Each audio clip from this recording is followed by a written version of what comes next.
Você está ouvindo Naís em sintonia com você aqui pela Rádio Nova Pauta 100.7. Hoje no nosso bate-papo nós estaremos recebendo Bia Oliveira. É a hora do bate-papo no Naís em sintonia com você. A nossa convidada, do bate-papo é consultora em saúde e educação sexual pelo CETEX. Sexóloga em formação, membro da Associação Brasileira dos Profissionais da Saúde, Educação e Terapia Sexual. Casada, mãe de 3 filhos, administradora, empresária da Servitel e dona de casa, Então, ou seja, ela é multimídia, ela é quase Bombril, Faz de tudo. Bia, seja muito bem-vinda ao Naís em sintonia com você. Estou feliz, eu e o Rafael, por te recebermos nesse dia 12 de junho, Dia dos Namorados. Acreditamos que seja a data bem propícia, para conversarmos sobre sexo. Obrigada, Anaís. É uma alegria estar aqui com vocês. Quero dar uma boa tarde para cada ouvinte, principalmente para falar de um assunto tão importante, tão necessário, mas que ao mesmo tempo é tão cheio de tabus e de preconceitos. Então é uma satisfação estar aqui. Bia, o que é sexologia? Sexologia é o estudo da sexualidade humana. E aí a gente pensa assim, mas o que é sexualidade, Ou então o que não é sexualidade? As pessoas, quando ouvem essa palavra, a primeira coisa que vem na cabeça, sexo. Sim. É isso, Anaís? É verdade. Falou em sexualidade, falou em sexologia, sexo. Mas a sexualidade não é só isso. O sexo é só uma pontinha, assim, Sexualidade é a energia que motiva a gente a procurar o amor, o afeto, o relacionamento. Tem aquela energia vital. E isso, na verdade, essa energia influencia os pensamentos, influencia todo o nosso ser. Por isso, afeta diretamente na nossa saúde mental e na nossa saúde física. Então, a gente até pode dizer assim que a saúde, a sexualidade é uma parte integral do ser humano. É tudo, então envolve tudo. Então, por isso é tão importante, junto com a saúde física e a saúde mental, a gente englobar a saúde sexual também, Rita Lee estava certa quando escreveu Amor e Sexo, A Bia estava falando sobre isso. E esse conceito é um conceito da OMS, que é a Organização Mundial da Saúde, Então é a energia que nos motiva, nos impulsiona a procurar o nosso amor. Porque amor sem sexo também, Não, daí o sexo tá envolvido junto. Faz parte do conjunto, Na intimidade, naquele aconchego, que é tão bom e tão importante. E o que não é sexualidade, Bia? O que não é? É sexo propriamente dito, que às vezes as pessoas dizem assim, aquela coisa carnal, aquela coisa de gastar energia. Isso, só na pele, Porque se for a gente pensar assim, só no coito, no ato sexual em si, fica uma coisa muito sem graça, Pode até ter aquele prazer momentâneo, mas o que nos motiva pra vida é aquele relacionamento, é a família, é tu construir algo, Então, há pouco tu vinha falando que tu tá investindo junto com o teu esposo, Sim. Então, isso é sexualidade. É a gente ter sonhos juntos, é a gente também ter esse prazer na área afetiva, Que envolve um todo também o ato sexual. Falando popularmente, aquele ditado que é partilhar os amores e os fedores, de todo relacionamento, porque esse conto de fadas não existe, somente naqueles filmezinhos de sessão da tarde. A gente que tem um relacionamento sabe que tem dias que é muito bom e tem dias que não é muito bom, Mas enfim, é isso que move, Isso que nos motiva a sermos melhores e tratarmos melhores nossos companheiros e sermos melhores tratadas, Olha, eu já tenho... Tem pergunta aí, Rafael? Tenho. Como contar para as crianças de onde vêm as crianças e como nascem os bebês? Na verdade, é sempre bom a gente entender assim, que a gente não pode mentir para as crianças. Mas quando a criança, ela não falou a idade da criança, né? É sempre bom a gente devolver a pergunta com uma outra pergunta. Então, dependendo da idade de uma criança, por exemplo, ela vai chegar e vai perguntar 5, 6 anos de idade, né? Mãe, como que eu nasci? Então, a gente nunca mente, mas eu não preciso falar detalhes. Mas os pais ficam constrangidos. Eu não sou mãe, né? Mas eu percebo, assim, por filhos e amigos, que os pais ficam constrangidos em falar para os filhos, né? Como... E aí entra a nossa criação, e daí né, vem aquela história da sementinha, né? Uma sementinha que foi a cegonha. Infelizmente aí acontece muitas vezes, depois da fase adulta, muitos traumas, muitas dificuldades no ato sexual, às vezes lá por uma coisa recebida na infância, uma informação errada, equivocada. Então, assim, o ideal é nunca mentir, mas também não precisa falar detalhes. Né? Então, tipo, dependendo da idade da criança, se a criança chega e pergunta: como que é, mãe? Como que eu nasci? Como que a criança veio ao mundo? Como que tu acha que é? E aí vai devolvendo essa pergunta com outras perguntas e vai explicando. Aí tu responde só uma coisinha. Sim. Se viu que a criança se satisfez com aquela pergunta, ok. Segue, vida que segue. Se a criança continuar instigando, vai respondendo somente até onde é a dúvida dela. Tá, e no caso, tu pode, pegando esse gancho aí dessa pergunta, tu pode orientar as pessoas, os pais, as mães, para como contarem para os filhos? Exatamente, posso também. Porque às vezes, né, a nossa criação, por exemplo, a gente sempre foi ensinado que sexo é sujo, que sexo é feio, que sexo é pecado, né? Sempre a gente nascemos numa cultura que o sexo é ruim, que o sexo dói, que o sexo é feio, que é sujo. Então a gente não fala sobre isso. E quando a gente se depara com uma pergunta dos filhos, é natural que a gente não saiba responder. Então, se o filho, por exemplo, pegar a gente de surpresa, a gente pode dizer assim: filho, eu não sei te responder agora, mas a mãe vai pesquisar, o pai vai pesquisar e eu vou te responder. Mas nunca deixar a criança sem resposta. Sim. Né? E aí pode procurar, por exemplo, a mim como uma profissional, ou procurar em livros. Tem literaturas maravilhosas, separadas por idade, como abordar esse tema. Tem livros até ilustrativos, com desenho apropriado para cada faixa etária. Então é muito, muito interessante mesmo. A minha irmã... Sim, agora já é adulta, né? Mas quando ela era bem menor, minha mãe comprou um livro para ela chamado De Onde Viemos. Eu não sei nem quem é o autor. E sei que aquele livro dela correu por todas as mães, assim, das coleguinhas, sim, né? Da época, para saber sobre, né? Da onde viemos. Bia, como que o sexo tem afetado os casamentos? Isso, essa é uma pergunta bem boa e que a gente recebe muito, né? Tem uma pesquisa que diz assim, que quando... Tem pessoas que dizem assim: mas o sexo não é tudo no casamento, né? Às vezes, sim, a gente vê as pessoas falar. É assim, quando o sexo tá bom, tá gostoso, que o casamento tá legal, ele representa em todo o relacionamento mais ou menos 40%. Mas quando o sexo tá ruim, que um deles está insatisfeito ou os dois não estão tendo prazer, o sexo passa a representar 80% do relacionamento. E aí, nos últimos 5 anos, tem um aumento de 75% dos divórcios. E o ano passado, em 2020... Nossa, mas é muito isso. É muito, e tem crescido a cada ano. Só o ano passado, no site do IBGE, a gente vê que a cada 4 casamentos, um divórcio. Então é um índice altíssimo. E desses, a pesquisa mostra que o sexo, ou o sexo ruim, ou a falta de sexo, tem representado nos 10 principais motivos do divórcio. Então, para te ver como isso afeta, né? As pessoas, sim, dizem: mas eu tô me separando por tal motivo. E o sexo tá entre os 10 principais motivos. Algumas pesquisas chegam a mostrar em 3º ou 4º lugar, para ver o quanto é importante, né? E infelizmente essas coisas acontecem por, às vezes, a gente não saber perguntar, não ter a informação correta, achar que sabe, e aí isso acaba trazendo um atrito, e daqui a pouco eu penso que o atrito é em função do meu cônjuge, né? É uma dificuldade que eu tenho de tá gostoso aquele sexo com o meu cônjuge. Aí eu me separo, troco de cônjuge, quando vejo tá com o mesmo problema. Tá com o mesmo problema. E aí acaba naquele sexo somente carnal que a gente falava no início do programa, né?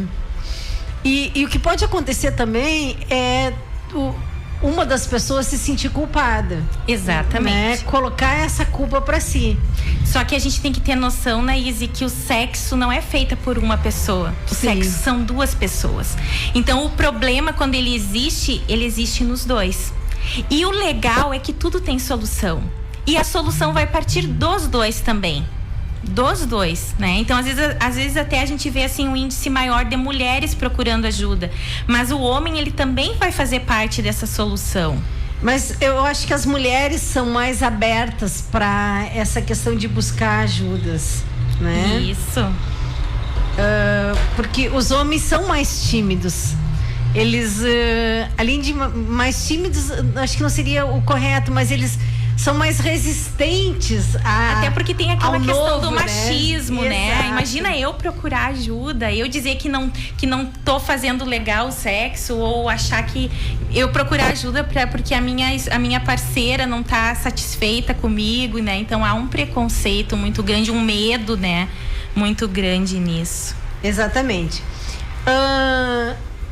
A diferença entre disfunção sexual e inadequação sexual. Primeiro a gente tem que saber o que é uma disfunção sexual. Uma disfunção sexual é tudo que envolve o biológico, que está funcionando de maneira diferente daquilo que ele foi programado para funcionar. Então, por exemplo, o homem, ele pode ter dificuldade de ereção, ele pode ter uma ejaculação precoce ou uma ejaculação retardada, uma falta de desejo, que às vezes pode afetar alguns homens também. No caso das mulheres, uma dificuldade em chegar ao orgasmo ou nunca ter tido o orgasmo, que isso é algo assim... Parece tão difícil de acontecer, mas acontece, Acontece, né? E infelizmente é muito comum. Esses dias uma mulher me perguntou, uma jovem casada, ela disse assim, eu tô casada há 6 anos e eu nunca tive orgasmo. E orgasmo é aquela coisa assim... né? Aquele êxtase, aquela explosão assim maravilhosa, gostosa, que faz a gente relaxar, que faz a gente ficar alegre, que faz a gente tremer a perna, tremer o zoinho, né? Então é algo gostoso e é algo possível. E o orgasmo, Naíse, é algo que a gente aprende, né? Então assim, toda mulher, ela foi feita, ela foi projetada por Deus. Olha só que lindo, eu amo Deus e a perfeição com que Deus fez o ser humano. Ele colocou um órgão chamado clitóris na mulher. E o clitóris, o único e exclusivo objetivo do clitóris em nós mulheres é o prazer. Olha que Deus maravilhoso colocar verdade. Algo tão maravilhoso, né? A função dele é só essa. Então, o orgasmo é algo que pode ser aprendido, né? Então, no caso das funções das funções sexuais, tá o orgasmo, no caso da mulher, tá a dor, tá o vaginismo, tá também a falta de desejo. Então, isso é uma disfunção sexual. E acomete tanto homens como mulheres, tanto homens quanto mulheres. Mas o mais interessante é que das funções sexuais também há pesquisas e relatórios que só 15% dos casos que realmente é um problema físico ou biológico e tem tratamento também a ser feito. Aí o ideal é procurar um ginecologista, um urologista, e aí vai fazer exames, vai verificar as taxas hormonais e existe tratamento. Só que é só 15% que há uma necessidade de ter um tratamento físico, né? Com médico. As outras porcentagens geralmente é psicoemocional e sociocultural. Que daí é dessas coisas que a gente vinha falando. E também há solução. Então, o ideal seria procurar um profissional da sexualidade junto com um profissional da saúde para ir fazendo um trabalho em conjunto. Mas o bom é que tudo tem solução. E a gente pode ser feliz aí no casamento e desfrutar dessa sexualidade tão boa e prazerosa. Que ótimo. Tem uma pergunta aqui de uma ouvinte que ela coloca assim, ó, que ela e o marido trabalham muito, chegam em casa sempre cansados, se tu indicaria um horário para eles se relacionarem sexualmente. Uau, isso é ótimo. E isso geralmente acontece depois de uns anos de casados, né? Principalmente, porque logo que a gente casa, ou na época do namoro, tá aquela paixão, horário, né? aquela coisa. Qualquer tempinho a gente tá querendo namorar, né? E aí depois realmente vai vindo o cansaço, vai vindo os filhos. Nesse caso, às vezes parece uma coisa tão banal, né? Coloca na agenda, sim, o dia. Escolhe lá um dia que é menos atarefado para os dois. Coloca lá, sexta-feira, vou colocar na agenda que hoje é o dia de eu namorar, vai ser o dia de eu virar o zoinho, né? E a gente coloca no início, até se criar de novo esse hábito, retomar esse hábito, coloca na agenda. Porque assim, ó, Anaíse, o nosso maior órgão erógeno que nós temos no nosso corpo é o cérebro. Então, se eu programei que lá na minha agenda o dia vai ser sexta-feira, por exemplo, na quinta eu já durmo com aquela expectativa. E aí, amanhã vai rolar. Amanhã vai rolar. E aí o meu cérebro já vai produzindo, né, aquela excitação, aquele desejo. Eu já posso acordar de manhã já pensando, no caso das mulheres, que lingerie que eu vou colocar. Pensar no perfume, né? O marido vai pro trabalho já pensando, é hoje que eu vou chegar e vou dar aquela aliviada, que eu vou dar um prazer, que eu vou sentir êxtase. E aí ele já vai também pro trabalho com aquela disposição. Então, se tá perdendo a rotina, então vamos colocar na agenda. Sabe? Isso é interessante, combinar. Combinar. Né? Pra não haver frustração, né? Combinar. Vamos esperar. Isso, sempre o comum acordo é bom em todos os sentidos. E já que tu puxou esse assunto, uma das coisas muito importantes é o diálogo sexual. Porque geralmente o casal tem hábito de conversar várias coisas, mas coisas muito tópicas, né? Então eu vou conversar sobre como que a gente vai, que escola que a gente vai matricular o filho, vou conversar o que a gente vai fazer de janta, se precisa fazer uma reforma da casa, senta e conversa. Mas não conversa sobre os sentimentos, sobre o diálogo sexual, dizer assim, bah, aquela nossa última noite eu gostei tanto do jeito que tu me beijou. Uhum. Sabe? A gente pode começar o diálogo sexual falando sempre do anterior. Aquilo que foi bom pra mim, aquilo que foi bom pra ti. Ai, tu gostou daquela posição que a gente fez? Sim. Né? E aí partir, ou então dizer, olha, eu gostaria que tu fizesse dessa forma. Quem sabe a gente tenta uma coisa diferente hoje, sabe? E isso vai despertando o desejo, vai despertando, porque o orgasmo, por exemplo, ele tem um estágio, é o desejo, a excitação, o orgasmo e a resolução. Então tem que passar por todo esse estágio. E uma outra coisa importante também é a gente tirar o sexo da penetração.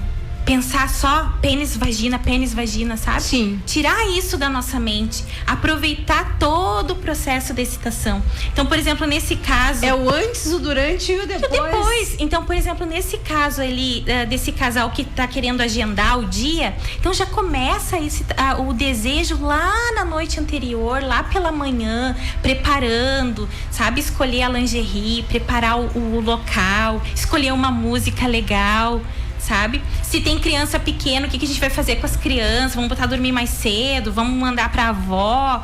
Né? Pensar nessas coisas, pensar no sexo. Então, às vezes é muito isso, o casal não pensa, chega na hora, vai lá, só tira a roupa e pá, só aquela fricção deu, aí perde todo o encanto, e aí vai perdendo o desejo, vai perdendo a graça, vai perdendo até a vontade, a expectativa do outro dia. Mas a gente tem que ter expectativa, porque nós também temos a memória.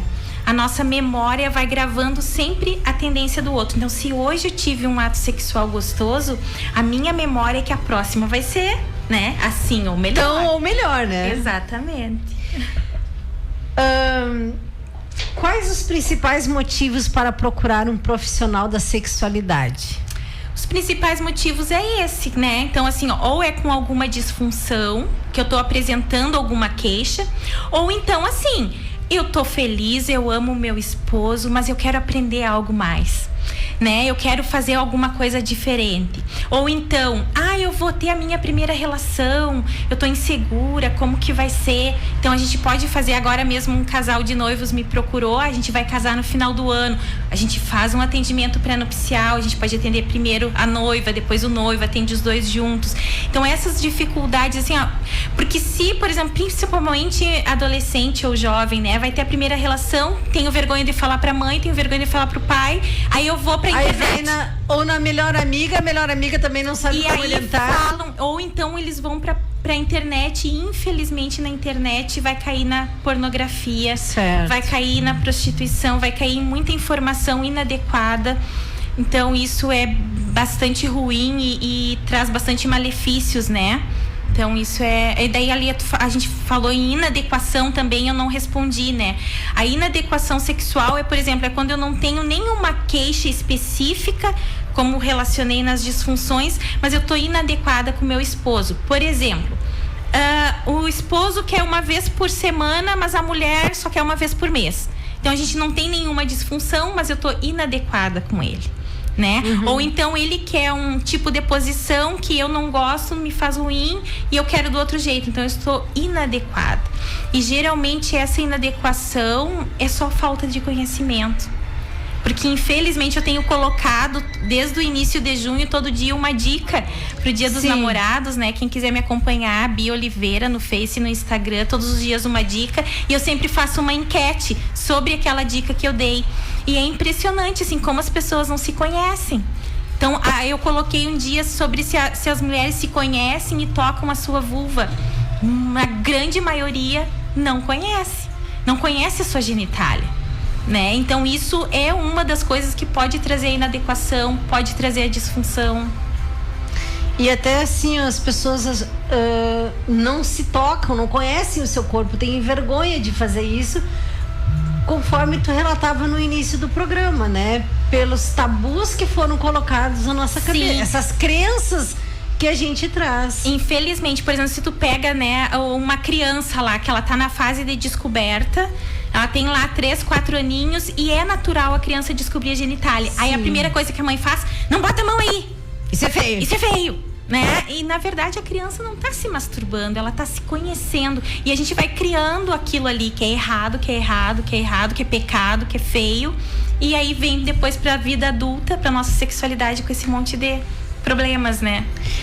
Tu estava falando sobre a questão da criança, quando ela se toca, né? E a mãe fala, tira a mão daí, isso é feio. Mas é uma descoberta, né? Porque assim como a gente coloca o dedo na boca, vai descobrindo a mão, vai descobrindo a língua, o pezinho, né? Nesse caso, quando a criança é bem pequena e começa a fazer isso, que é natural, é da faixa etária, nós como pais, a gente nunca recriminar. Sim. Mas a gente observar. Porque se a criança se toca ali por 3, 4 minutinhos, ela vai levantar do sofá, deixar de fazer aquela e vai brincar. Vai fazer, é normal, não precisa a gente fazer nada. Se a gente começar a observar que aquilo ali fica horas, a criança deixa de brincar, deixa de querer fazer qualquer uma outra atividade e ficar ali o tempo inteiro, aí é questão até de pesquisar com psicólogo, daqui a pouco a criança pode estar sendo abusada, mas se é aquele toque normal, o pai e a mãe só observam e tranquilo. Então durante o nosso estágio a gente até viu o caso de um menino, mas daí ele já estava na adolescência, ele estava ali naquela fase de 12, 13 anos, se descobrindo também, né? E aí ele conta que ele tava no quarto e a mãe entra de surpresa e ele tava se tocando. E a mãe fez um gritedo assim, né? Alarmou, chamou o pai, chamou lá o padre, queriam exorcizar o menino porque aquilo era pecado, porque aquilo era errado. E nunca mais ele fez, porque ele entendeu que ele estava errado, que ele não ia mais se tocar. Passou os anos, ele casou. E aí ele foi procurar ajuda, e aí que caiu durante o nosso estágio, a gente visualizou o caso dele, e ele disse, eu tenho dificuldade de ereção com a minha esposa. E eu tô preocupada, um casal jovem ter dificuldade de ereção, não é comum, né? E aí a gente foi fazendo toda a anamnésia para descobrir, e aí chegamos a esse fato da mãe. Então aquilo causou um bloqueio tão grande que ele levou para a vida adulta. Então ele precisou fazer uma terapia para ressignificar aquele momento, né? E para poder conseguir desfrutar de prazer com a esposa. Então às vezes, claro que nós como pais, eu vejo, a gente nunca erra proposital, né? Sim. Eu mesmo já errei várias vezes com meus filhos, sei que vou continuar errando, mas assim, a gente tentar acertar, né? A gente nunca erra de propósito, mas a gente buscar a informação. Toda mãe, todo pai, né? Quando a gente tem o melhor, dúvida, né? Exatamente. E, por exemplo, a gente nunca tentar fazer as coisas pela nossa próprio conceito, mas buscar ajuda, né? Eu mesmo, quantas vezes, assim, conforme a idade que meus filhos vão crescendo, eu sempre procurei fazer curso de educação de filhos, como chegar em cada fase. Então a gente tem que se informar, a gente tem que buscar. Hoje em dia tem profissionais em diversas áreas, com capacitações maravilhosas para cada área, para cada situação que a gente está vivendo na nossa vida, né? Então a gente procurar auxílio. Ok, temos mais perguntas aqui, ó. Sexo na menopausa. Tá, eu também recebi essa pergunta na caixinha, que abriu, isso, né? A pergunta que eu recebi, assim, a senhora estava entrando na menopausa, ela tinha um pouco mais de ressecamento, e como que ficava a questão da relação sexual.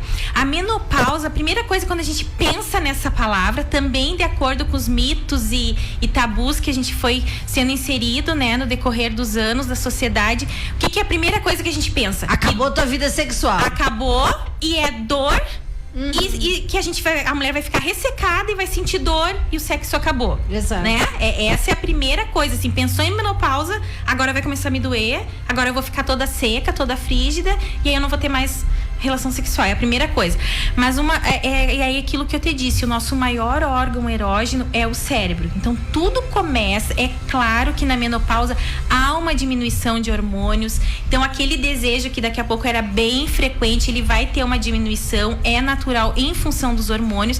Então na menopausa a mulher tem que sempre procurar o ginecologista, fazer os exames das taxas hormonais, procurar um auxílio para ir repondo, se for o caso, se o profissional da saúde achar necessário para essa mulher específica. Mas também a menopausa tem muito a ver, sabe, as memórias afetivas que eu te falei antes. Sim. Então, tipo assim, como que eu já era com meu esposo antes da menopausa, para ver se realmente vai ter se essa parte da menopausa em si vai ter uma diferenciação desse sexo, da qualidade do sexo. Porque o sexo, ele não é apenas a penetração, sabe? Conforme vai ficando mais idoso, aquele casal mais velhinho, tipo 70, 80 anos, a gente pensa, então o bisavô, o vô não faz mais sexo. Ele pode fazer, mas não precisa ser aquela fricção inteira. Tem pele, tem beijo, né? E isso até pros mais jovens, né? Exatamente. Pesa muito. Pesa muito, então. Esse toque pesa muito. Pesa muito. E até tem uma pergunta, não sei se eu já posso fazer agora. Pode fazer. Uma ouvinte, ela diz que ela monta cenários, que ela cria ambiente, mas que o marido não vibra, que ele não... enfim, não entra no clima. Não entra no clima. E aí acaba frustrando ela, certamente, né? Aí a melhor coisa que tem é o diálogo. Sabe? A conversa é sempre a melhor ferramenta que nós temos, é o diálogo. Claro que essa mulher, ela vai ter que escolher o momento certo. Então não vai ser ali no momento que ela criou todo esse cenário, ela vê que ele não ficou com essa empolgação e ela queria começar a conversar ali. Não vai ser um bom momento. Mas o momento que eles estão lá assistindo um filme, que eles estão comendo uma coisa gostosa, ela puxar o assunto, né? E ela puxar o assunto. Então, o conversar, porque daqui a pouco para ela isso é o máximo, mas para ele o que traz excitação, que vai fazer vibrar, daqui a pouco é uma outra coisa. Então, até uma das enquetes que eu fiz, o óbvio precisa ser dito, a maioria das pessoas me disseram que não, que é óbvio, como que eu preciso falar? Mas infelizmente eu preciso falar sim, porque daqui a pouco eu tô olhando pra ti, Naíse, e pela minha afeição eu quero que tu adivinhe o que eu tô pensando, ou que não, tu precisa me perguntar, né? Então isso é importante. Até porque não são todas as pessoas que têm a mesma sensibilidade, né? Exatamente. Uma questão assim, porque os homens, assim como a mulher tem a menopausa, os homens também têm a andropausa, né? Isso. E eles também sofrem com essa questão. E os homens, eles têm muito a produção de testosterona, né? Então essa produção de testosterona pode afetar no desejo ou não. Mas até aqui, quanto a isso, a andropausa não vai afetar muito, porque o homem, ele funciona, ele tem facilidade de ficar ereto. É claro que, por exemplo, uma ereção de um homem mais jovem, por exemplo, que é aquela ereção mais rígida, mais prolongada, o idoso, ele não vai ter tanta essa rigidez, mas ele vai ficar ereto também, normalmente, sem problema nenhum.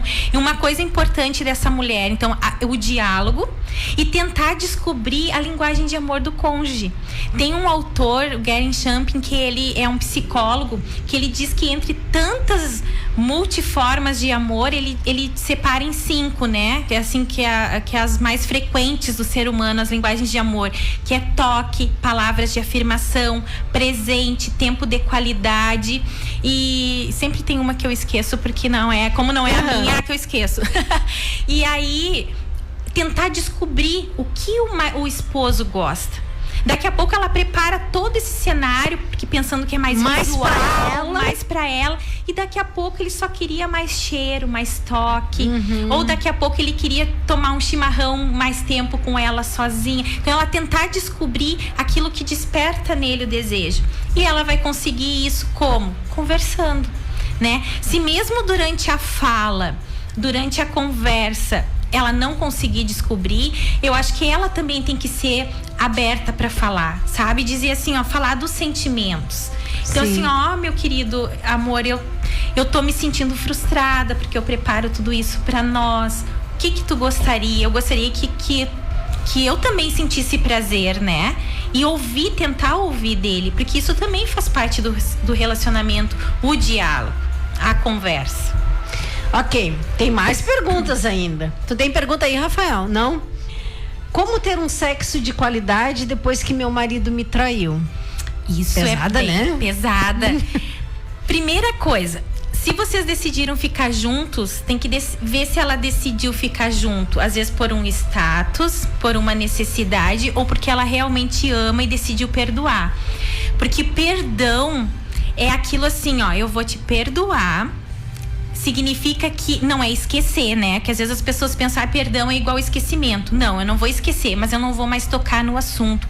Eu vou liberar a pessoa tipo, de uma vingança, de um mal. Sim. E é natural, principalmente. Vou botar ele de castigo, não vou transar com ele porque ele me traiu. Isso é natural mesmo, porque daqui a pouco quem que essa mulher agora tá levando pra cama? Porque daí agora ela vai pra cama com o esposo. Certamente ela deve levar a amante junto, porque na mente começa a imaginar. Sim. Ela quer de repente começar a pensar o porquê que eu fiz, o porquê se sentir culpada. A primeira coisa é não se sentir culpada, né? Por mais erros que numa relação 2 tem, a gente nunca é responsável pela atitude do outro. Mas se tu resolveu perdoar, e se isso já faz tempo e tá incomodando muito, o ideal é procurar uma terapia para trabalhar, uma terapia com psicólogo, para trabalhar essa questão do perdão e ressignificar esse assunto, né? Ressignificar aquele fato que aconteceu e redescobrir, não mais o esposo antigo, porque se tu pensa assim, eu quero o meu esposo antigo, não, mas o meu antigo me traiu, mas querer casar de novo com o mesmo homem, né? Mas algo novo. Buscar um relacionamento novo a partir dali. Um renascer. Um renascer. Bia, a questão dos apelidos. Que geralmente, sim, para as crianças, é o teu pinto, é teu não sei o quê. A questão do apelido para as genitálias, tudo bem. Mas, assim, a criança precisa saber o nome correto. Então, assim, ó, eu posso até chamar, né, a perereca, mas eu tenho que saber que é vulva, que é vagina.